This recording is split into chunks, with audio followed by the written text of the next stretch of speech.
It is Thursday. It is the 22nd of December. Oh my goodness. We are so close to Christmas. Oh God.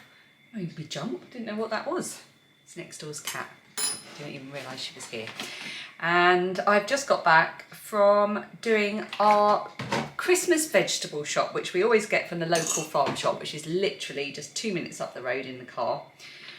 And I'll show you what I bought for our Christmas vegetables in a minute.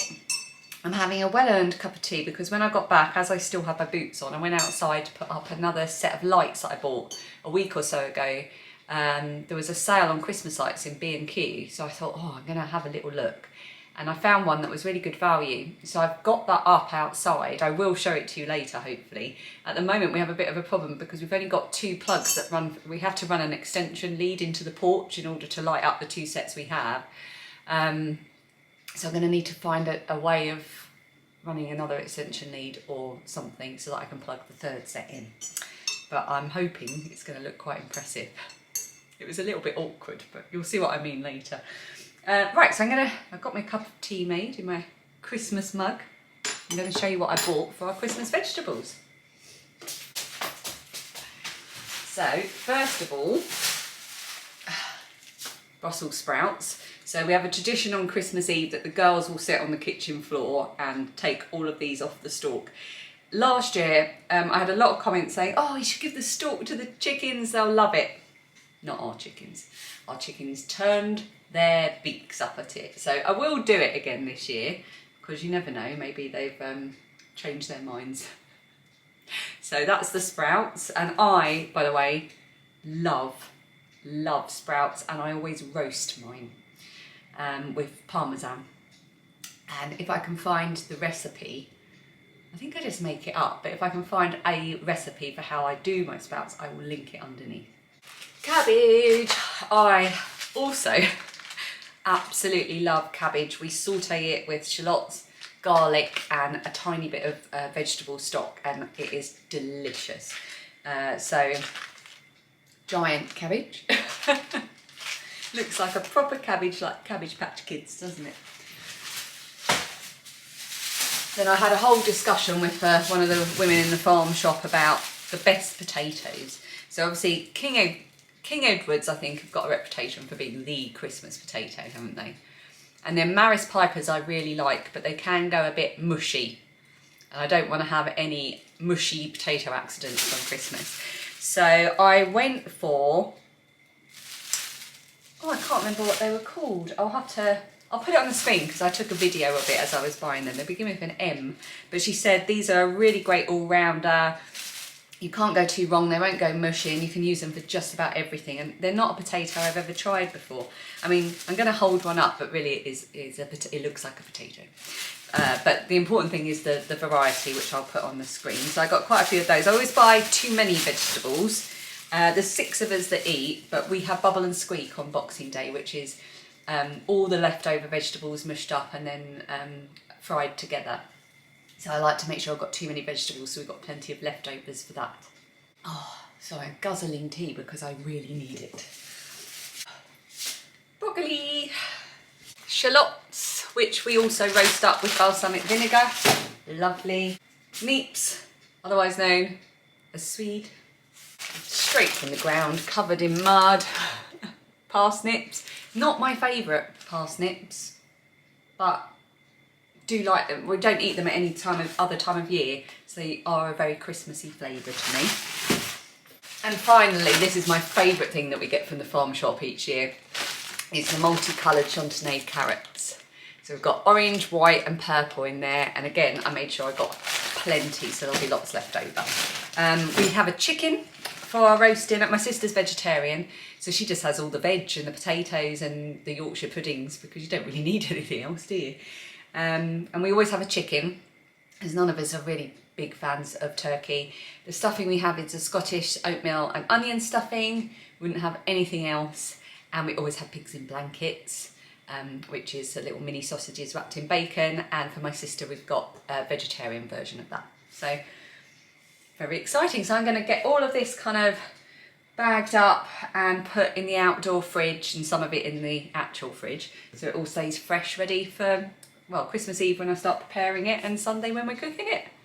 Today's the day we're having a big declutter and clean, ready for everyone coming, and so that everything feels great when we get into the festivities. I don't have to look at the house and worry about it. So let's get started.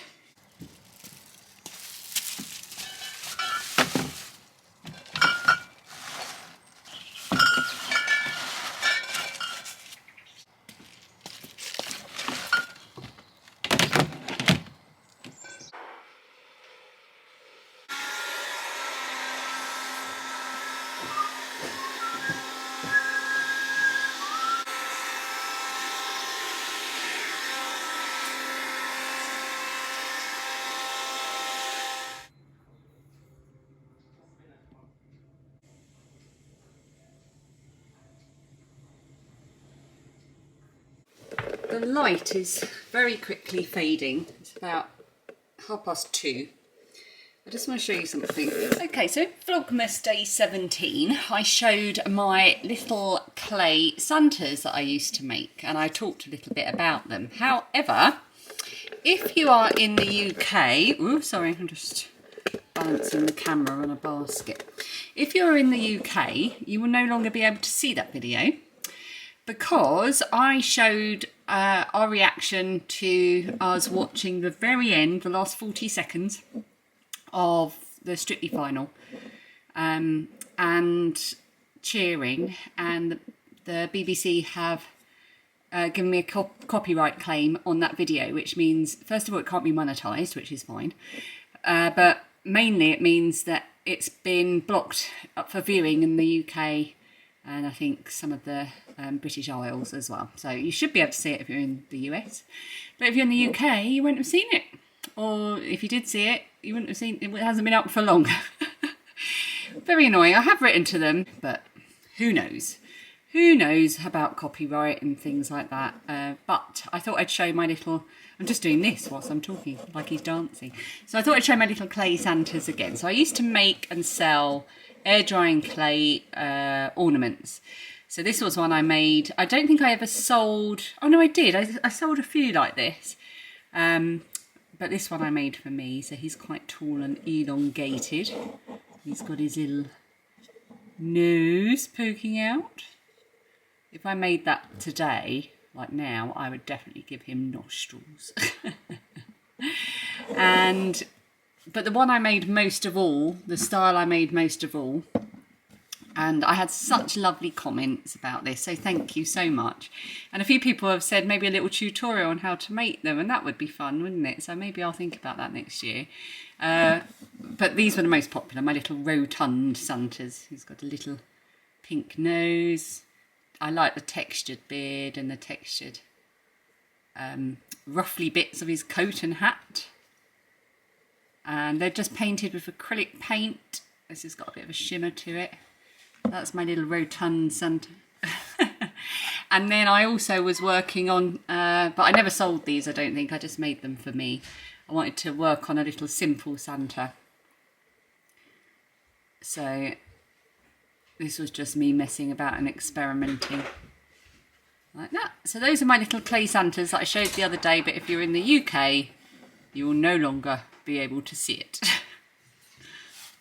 So I've just flipped the camera around, so the Santas are now behind you and I'm in front of you. I have been cleaning all day since I last saw you until now. I've done some really good sorting out and, you know, putting away of stuff, decluttering, and so on. So that, I'll give everything a hoover and a spruce up on Saturday, but that'll only take me half an hour. But I've done the real sort of bulk of it today. So downstairs is pretty much ready other than cleaning the kitchen, but I have to do that every day anyway. Oh, look, a really weird colour because it's... Let me move this, hang on. There we go, that's a bit better because I'm facing the window now where there's a bit of natural light. So everything's beginning to feel a lot less cluttered, and the whole time that I've been doing it, I've been listening to... Oh, this is really wonky.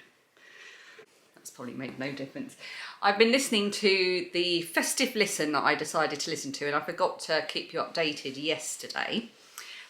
So I went for The Christmas Hirelings by Mary Elizabeth Braddon, read by Jennifer Saunders. It's only about 3.5, 4 hours long. That's the front cover of it. It is free in the Plus catalogue. I couldn't remember what it was called yesterday, but it's the Audible Plus catalogue, which are all the free things that you have access to if you're an Audible member. Not sponsored, I'm an Audible member. So I chose that one because it was quite short and I figured I could fit that in before Christmas, and it's so good. At first I was like, I'm not sure what's this about? Is this Christmas? And now it just feels like a really heartwarming little story. So I've got about an hour left, so that'll get me through cleaning the kitchen. And then I've got to do a bit of tidying upstairs, and I'm wondering whether I might do what I did last night and have a really early night again, because that was really nice. Although I did wake up at 3 in the morning feeling like I'd been out, in the pub all night. I felt awful. Felt worse than I do when I go to bed later than that. So who knows? I reckon I keep blaming hormones, but I'm going to keep blaming hormones. Okay, I'm going to go and open my advents and clean the kitchen. This isn't very exciting, is it?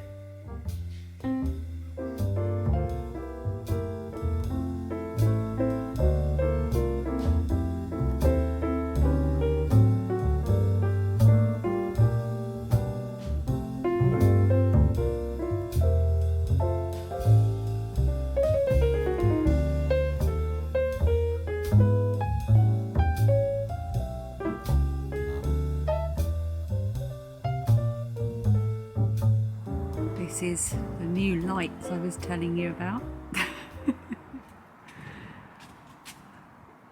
Isn't it fabulous?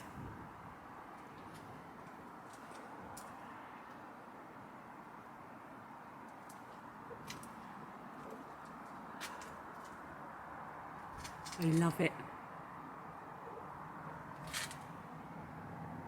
What's he doing in there?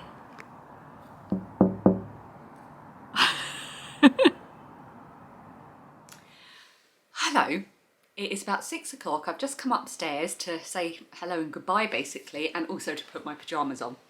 And I've already filmed this once, but it was just a whole load of nonsense, so I just had to press stop and start again. I was like, what am I saying? I wanted to show you a couple of things. Firstly, I was sent a lovely parcel from Robin in New Zealand. I'm not showing you the whole parcel. I'll save that for the new year. But in it, she included a load of treats, including Whittaker's chocolate, which we absolutely love. It's so delicious. And there was some baby fish, which Phoebe has unceremoniously opened by just tearing it down the middle. And I had one just before I come upstairs, and it's so delicious. I really like them. So another chocolatey treat that we are going to be munching on this Christmas weekend. And I also wanted to share with you the newest addition to our Christmas decoration family, other than the lights downstairs that you saw just before. This is a Christmas gonk, or Christmas gnome. He's got Christmassy tights. He's got his little Christmas stocking on his hat. He's so cute. And this was made by Julie. I don't know if Julie watches this channel. I know she watches my knitting and crochet channel. And she's made some beautiful bags that she's donated to the podcast. And she's now started making these. So she sent me one. And I love him. So Julie, if you are watching, he is adorable. We need a name for him, don't we? What are we going to call you? I'll have to have a think about that. But he's going to go out downstairs with our decorations, and I will pack him away carefully so he can come out year after year. So thank you, Julie. Yeah, so it's been quite a day. I've really quite had a I've had a really nice day. I've just been pottering about, getting stuff done, listening to my audiobook, and just feeling like my house just feels better now. Oh, hang on a minute. Sorry about that. I need to empty my memory card. I keep running out of memory, so I just deleted a few things. What was I saying? Oh yeah, I've had a lovely day listening to my audiobook and pottering about, and now I've spoken before earlier in Vlogmas about how when there's clutter it makes me feel really anxious and not great. So now the whole of downstairs feels great. I go down there and I'm like, oh, I could just sit, I could just relax. It's so good. And then I came up here to the bedroom and thought, oh dear. But the stuff that's up here, I can deal with really quickly on Saturday. Got some stuff just here that has to go in the loft because it's all to do with the Christmas decorations. That's fine, it's got a home. And I've got some stuff over there that's just been displaced because of having to make room in bedrooms for beds and stuff, because my mum and sister will be staying for a couple of nights. So that's perfectly fine as well. I can live with that. Yeah, so it just feels really good. So we'll just need one last little hoover on Saturday, a little bit of a declutter. Phoebe and I on Saturday, which is Christmas Eve, which makes tomorrow Christmas Eve Eve, which makes today Christmas Eve Eve, which is very exciting. And also a little bit like, oh my goodness, how did we get here so quickly? It just seems to have rocketed past December, doesn't it? But I do like January, so I'm looking forward to that. Anyway, I'm waffling. So I'm going to go and put my pyjamas on. I'm going to start cooking dinner. Dan and I are having salmon and homemade chips, as in sort of made in the oven, baked in the oven, and vegetables, and the girls are having the same but with fish cakes rather than salmon. So that's going to be lovely. It's my last day at work tomorrow before Christmas, so that'll be good as well. It normally feels quite festive. I don't have a Christmas jumper to wear. I really must rectify that. Maybe I should knit myself one or crochet myself one. There's a plan for next year. Dan's just gone to get Lilia, who's been at her boyfriend's for the afternoon, and I'm looking forward to a cosy evening with my family. So I'll see you again tomorrow for Christmas Eve.